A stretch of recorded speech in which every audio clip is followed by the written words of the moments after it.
पाकिस्तान तहरीक इंसाफ को परवेज खटक का मुतबादिल मिल गया। अली अमीन गंडापुर PTI खैबर पख्तूनख्वा के सदर मुकर्रर। साबिक वफाकी वजीर अली अमीन गंडापुर को पाकिस्तान तहरीक इंसाफ खैबर पख्तूनख्वा का सदर मुकर्रर कर दिया गया है।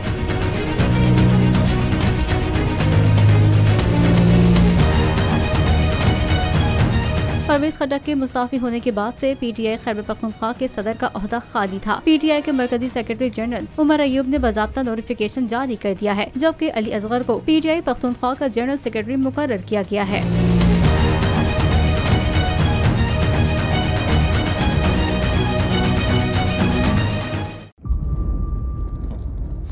इंतजार था ना, चलो इस बार वो करते हैं जो इससे पहले किया ही नहीं।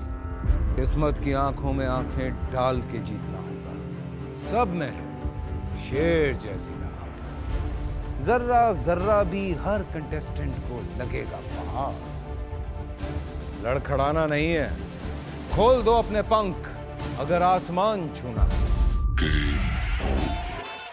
अबे लग रहा है ये सब पहले भी कहीं सुना है। एंटरटेनमेंट की गारंटी जनाब, क्योंकि यहाँ खेलोगे कूदोगे तो बनोगे नवाब। खुश रहो पाकिस्तान। खुश रहो पाकिस्तान बुध और जुमेरात शाम 7 बजे सिर्फ बोल एंटरटेनमेंट पर। सब्सक्राइब करें और बेल दबाएं ताकि कोई खबर रह न जाए।